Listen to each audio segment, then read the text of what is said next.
So if you guys subscribe to my channel, you guys know that I made a video a couple months ago about Polaris and Indian motorcycles.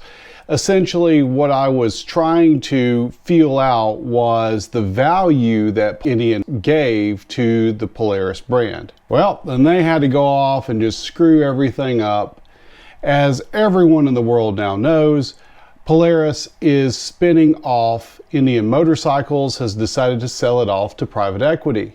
But I do have some thoughts about this sale. I don't think it's all doom and gloom, and there are several reasons why I think that this actually will turn out to be a net positive. So bear with me if you will, and let's go through my reasoning for why I think ultimately that this is going to be a good move for Indian Motorcycle as a brand. Let's explore. Let's go.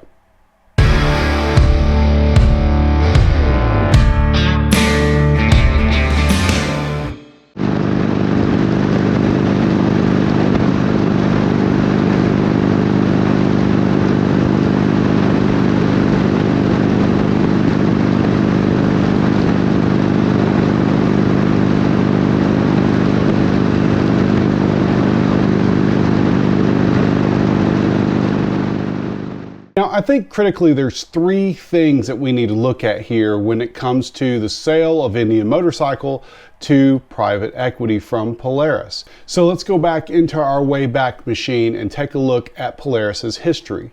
Now, Polaris has been around for a little while. It got its start in snowmobiles and off-road, and that's kind of been the core business model for Polaris, is all of the off-road stuff. Then at some point in time, they acquired some power sports, like water sports, like watercraft companies, and they had those for a little while. But Polaris, between Victory Motorcycles and this other, the water, I can't think of the name, water sports, I guess, the boating side of things, what Polaris has done with that is every time there has been a segment or part of Polaris that is underperforming, underwhelming, Polaris kills the product line, or they kill the division that is underperforming, that's not really performing to snuff. And so I think this is telling of how Polaris is handling this particular situation. Polaris bought a boating company. They ran it for a while. As soon as it was not performing well, they shut down that entire side of Polaris and then focused on their core business. Fast forward a little bit to Victory Motorcycle. Now, I know that there's some folks out there that are still loyal to Victory Motorcycle. Victory, when Polaris was running Victory, it was underperforming when compared to Indian, and we did this analysis in the other video where Victory and Indian were running side by side at near to the end of the existence of Victory, and it was just too hard to maintain two separate motorcycle companies. R&D, marketing, all that, the two companies were competing against each other. But what's telling here with what Polaris did with Victory is that they killed off that part of the company, like they had done previously with the boating side of the house when that particular side of the house was underperforming. Now, you have to understand, when it comes to the boating side of the house, the reason why I keep coming back to this is that Polaris bought a legacy boat company that had been around, family started, and had been around for over 100 years. And when that particular sector of Polaris was non-performing, they killed it off. Same with Victory Motorcycles. When Victory Motorcycles was underperforming, even though they had invested in the brand, they had put lots of money into marketing, and this was a brand that Polaris itself created. So they sunk money in the marketing, they sunk money in dealer network, all this. They sunk tons of money into Victory. But when Victory was underperforming, they shut it down. So essentially, through all of this, we have learned that Polaris's response to an underwhelming, underperforming sector of their company is to just kill it off, to shut it down and just focus on the core of their business, which always has been the off-road snowmobile, ATV, UTV side of the house. Always has been. That's their bread and butter. That's where they make all their bones. Now, what's telling in this particular scenario, Polaris departed from its modus operandi here. Polaris departed from what it always does when there's an underwhelming sector of the company, to kill it off. Instead of killing it off, Polaris sold it, and with the intent of it starting up and standing on its own 2 feet. So that in and of itself is very telling to me anyway, is that Polaris, even though its main response is to kill off this thing, kill off that thing, streamline business, and this kind of goes to show that Polaris is ruthlessly efficient when it comes to their business practices. And this is one of the reasons why, the big reasons why, a lot of the Victory owners were concerned that Polaris was going to do this to Indian Motorcycle. For whatever reason, Polaris departed from whatever they typically do with an underwhelming category, and they did this instead. They sold it off to have it form its own standalone company. This also further tells us, I believe, or leads us to believe, is that for Polaris, I think that for now, for the near and intermediate future, Polaris has no, intent or desire to re-enter the motorcycle industry. Why would they sell it off? Why would they sell off Indian to be its own standalone company to compete with them later? I don't know. So I think that tells us that Polaris has no short-term nor intermediate-term plans to re-enter motorcycles. I think that also tells us that Victory Motorcycles is also now dead because Polaris is not going to re-enter this and compete with its old company. Now, let's take a look at who Polaris has entered the acquisition deal with, because I think that's telling as well. Yes, everyone is concerned about private equity, for good reason, because there's a lot of private equity firms out there that they buy companies, they raid the coffers, they pumping up the stock, and they do what they can to rake as much money out of a particular company as possible before killing it off. And that private equity has got a pretty bad rap because of that, because of all of the stock pumping and dumping, all the stuff, the angst that has built up around GameStop and all those particular situations. People don't like private equity. So I can understand everyone's wariness about a private equity firm acquiring Indian.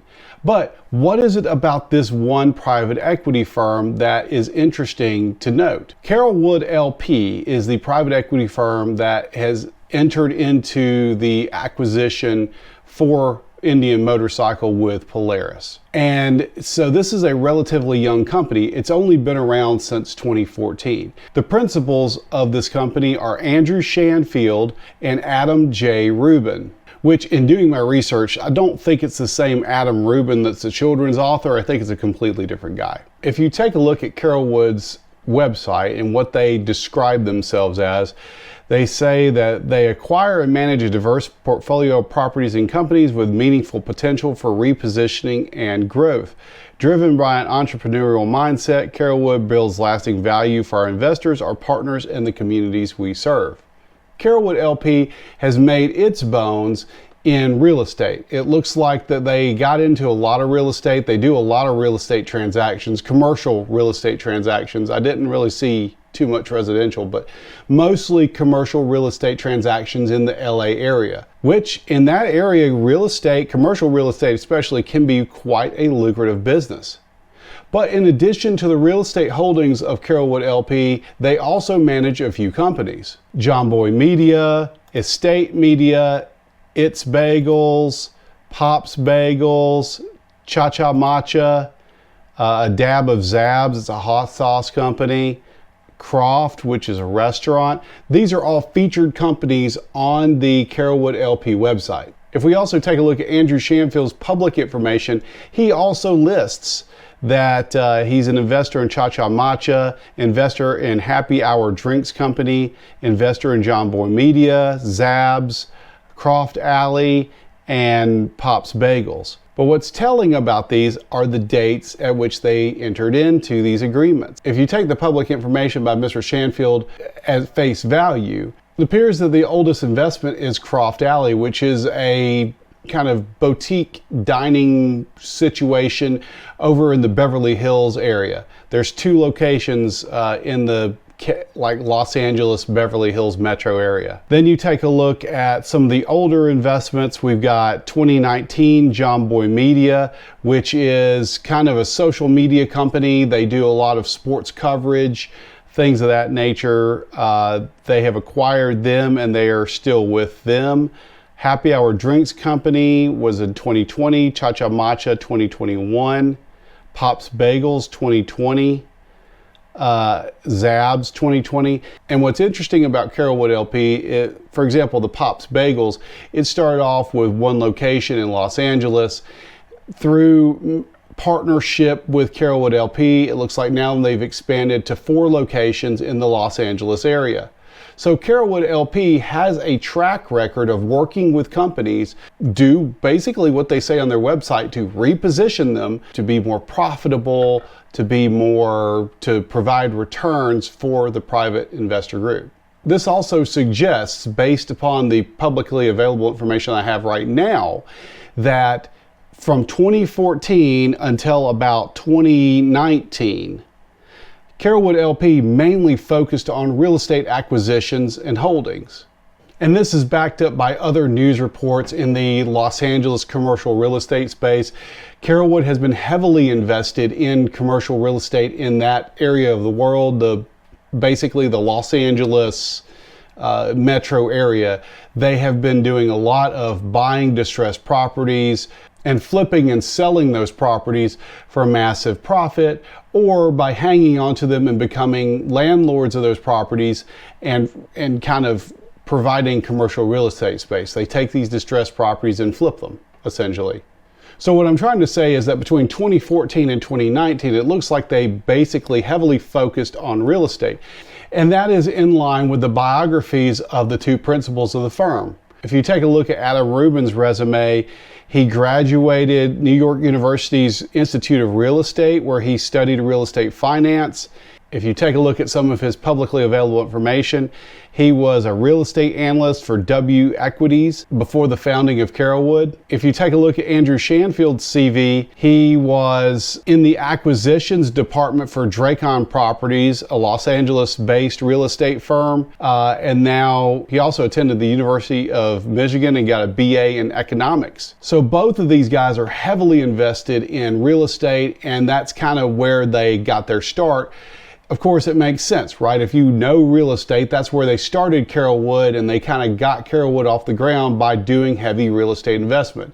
And typically with real estate, you buy and flip. That's, if you're not going to manage these properties, you buy and flip. However, it looks like they were down the road 5 years before they started investing into companies, starting to invest into companies in 2019, 4 years, starting to invest in companies in 4 years by buying into Croft Alley. And then 2019, five years down the road, they acquired John Boy Media. Now, as opposed to their real estate investments where they buy and flip or buy and manage, in these situations with the businesses, they have bought and held. And true to their word, it looks like all of these businesses have seen some kind of natural growth, some kind of natural development as they go. With Carolwood LP, it doesn't look like there's a slash and burn tactic here. They've only been doing private business investment for a little while, but it looks like that their strategy, from the publicly available information that we have available to us, it looks like that their strategy has been buy, hold, manage, develop. That is what they have been doing, and these businesses have grown. Now, the one problem that I have with this, even though it looks like that's what they do, all of these companies are kind of Los Angeles based. Cha-Cha Matcha is one of their holdings. They have some New York locations, but it's like Los Angeles, California-based companies. They may have some other offices elsewhere, but these are all going to be local companies. The exception to that would be It's Bagels. It's another bagel type place over in England, London specifically. So you got It's Bagels in London, and then you've got the Cha-Cha Matcha, which has places in New York and in California. But the remainder of the businesses are all California-based businesses that do business locally. But even this bagel place does business locally in London. They're not like an international bagel shop. But like I was getting at, they don't have any experience managing a multinational motorcycle company.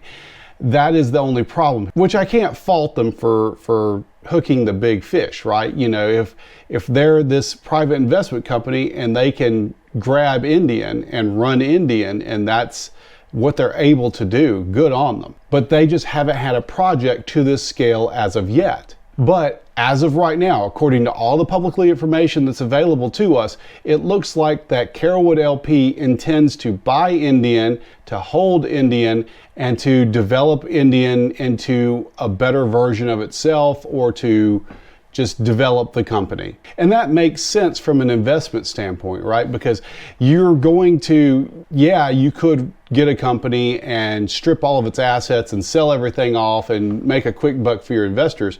But like real estate, companies can also acquire value through time. And so in this instance, it looks like the play, just like some of the other businesses they've held, is to buy these companies, run these companies, develop these companies, and as the companies pay dividends, that's how the investors get paid back.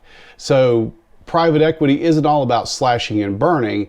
It actually, kind of like a long-term investment stock, a private equity firm that owns companies can pay dividends to the investors that are paying into the company by getting dividends from the companies that are part of the private equity investment. It's kind of like a miniature stock market that only you run, in a way. Now, the final piece of this puzzle, I think, is the man who Carolwood fingered to lead the charge on Indian's development and to lead Indian into its bright new future. Mike Kennedy is no stranger to the motorcycle community, and he is the man who has been tapped by Carolwood to lead Indian going forward. Now, I just recorded a video a little bit ago about the new CEO for Harley-Davidson, Artie Starr. Artie Starr had a background in banking, and then he went on to work at Pizza Hut, became the CEO of Pizza Hut.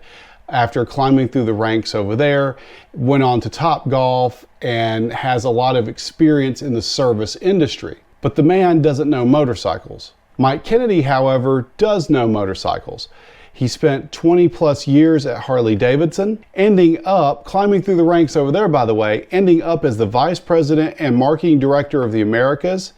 I mean, the man was in sales, product marketing, and dealer development, Director of Marketing and CVO, Managing Director for UK, Senior Director Field Operations and Strategy, Vice President and Managing Director North America, Vice President and Managing Director of the Americas. From there, he went to Vance & Hines and was the President and CEO of Vance & Hines. From there, he went on to Rumble On, which is basically a large dealership distributor network group. That's probably the best way to describe it if you don't know what it is. What's interesting also is that when Rumble On named Mike Kennedy as CEO, they wrote a glowing article about him, stating that Kennedy is an accomplished power sports industry veteran with over 3 decades of experience in strategy, commercial operations, financial management, and manufacturing at leading power sports companies. Kennedy spent 26 years at Harley-Davidson, culminating in his role as Vice President and Managing Director of the Americas from 2010 to 2017, where he managed a network of 800 dealers throughout North America and Brazil. More recently, he served as President and Chief Executive Officer of Vance & Hines 2019 to 2023, overseeing strong organic growth. Kennedy also has a pretty interesting education pedigree. He earned his MBA in Marketing and Finance from the Kellogg School of Management at Northwestern. Before that, he completed undergraduate at University of Wisconsin, obtaining a Bachelor of Arts in Organizational Communication. So the man knows marketing, finance, and business communication as well. But something else that's very interesting is that back during the investor revolt, when people were looking for a new Harley-Davidson CEO to replace Johann Zeitz, many Harley-Davidson dealers were calling for the appointment of a new CEO, someone who had massive experience. They wanted that person to be the CEO of Harley-Davidson Motor Company. That person was Mike Kennedy. He was a favorite among dealers and other insiders at Harley-Davidson to take the reins and to proudly lead Harley-Davidson into its next era of success. It was understood that Kennedy knew the motorcycle business in and out. He also understood how dealers interacted with the mothership, with the home company. And so getting that relationship right was important to many stakeholders at Harley-Davidson. That was one of the big reasons why people liked him for CEO of Harley-Davidson. Of course, that's something that never came to pass. But you better bet that he's going to take those lessons that he learned in all of the dealer relationships and all that stuff with him to Indian. And that is most likely why Carolwood LP picked him up to be the next CEO of Indian. I guess I tell you all that to say that this is not some guy that Carolwood plucked off the street and said, hey, you're going to be the CEO of a motorcycle company. This was someone who has the pedigree to be a CEO, has the business acumen, has the education, has the relationships with the dealerships, and had the support of many at Harley-Davidson to become the CEO of that particular company. So this guy, he's got the correct resume for a CEO role. Which leads me into the next point is, how does this position Indian Motorcycle? Well, going back to what I said before, Polaris is a multi-line power sports company. They have their fingers in a lot of different pies. So if the on-road wants to go in a particular direction, even though it's a separate entity under Polaris, they still all have to operate under the Polaris umbrella. Unlike Harley-Davidson, Harley-Davidson is an independent company and is free to do whatever it needs to do to advance its own bottom line. That has been historically, in this new iteration of Harley versus Indian, has been Indian's biggest drawback, and Harley's biggest strength is Harley has been able to do whatever it needs to do to position itself in the industry, whereas Indian was always chained to Polaris. That chain no longer exists. Indian can do whatever it needs to do and can act with autonomy under the umbrella of Carolwood LP, and being backed financially by Carolwood LP, can do what it needs to do to optimize its on-road division, its on-road motorcycles. So what does that potentially mean? Well, with this particular CEO in place, I think you'll see new dealerships for Indian pop up in managed markets that are strategically placed. I think you'll see dealer relationships get better between the Indian mothership and all of the separate dealerships. I think you'll see increased offering in parts, accessories, and clothing. That's something that Harley-Davidson does very well in their particular business, and Indian is just getting caught up on. So I think that you'll see an expansion of all that stuff. But all of these things take time. So we're not talking about, it's not going to be an overnight switch. Things aren't going to start happening tomorrow. And you also have to remember that it is a soft motorcycle market right now. Motorcycles are not really selling that well because of a number of different factors, economics, things of that nature. But I think with all these pieces falling into place, Indian Motorcycle is positioned to step out onto its own and to continue to take up market share and to continue to push its product now without the additional chain to Polaris, so they can do what they need to do. Now, Polaris is still on as a minority shareholder. Don't forget that. They have some ability to provide input on the business. They haven't completely given up the reins. Polaris is still there, but they're no longer the controlling factor. And I guess the cherry on top of all of this is the often told joke from Harley-Davidson riders to Indian riders is, haha, you're riding a Polaris. Well, you can no longer say that because Indian is its own company once again and can do whatever it needs to do. But my final thoughts to kind of sum everything up is this. I don't have a crystal ball. I can't look into the future. I can't say 10 years from now, Indian Motorcycle is going to hold 25% of the market share and is going to have 1,000 dealerships nationwide. I can't do that. But what I can say is that there are a number of green flags that are here, that are showing themselves, that are good factors that lead me to believe that the Indian Motorcycle Company is in good hands and is being repositioned out from under Polaris's umbrella to stand out on its own. I think that there had to be a number of different things that had to go right in order for this to happen, and I think those things are falling into place. Polaris made the decision to separate the company amicably and not kill it off. There had to be an investment group that was willing to take this company on and be a good steward of it for the next X number of years. That investment group had to find someone who could take the reins at Indian, who was competent, capable, and had the pedigree and potential to do it. That has fallen into place. In Mike Kennedy, there were a lot of people who wanted him to be the Harley-Davidson CEO. You know, I think they've got the right pick there. And so you've got these three things falling into place, and these are all green flags that lead me to believe that, you know, Indian's in great hands. So the question is, where does it go from here? Well, this investment group could do one of two things. They could hold on to Indian's assets and let Indian to pay dividends essentially for the investors, and for it to be a long-term investment to continue to pay dividends to the investors at Carolwood, or Carolwood could reposition this company to eventually go for IPO. So anyhow, these are just my thoughts. What do y'all think? What do y'all think about this situation? What do you think about Carolwood? What do you think about their pick for CEO? Leave a comment below. Love to talk about it. And as always, I'll catch you guys on the next video.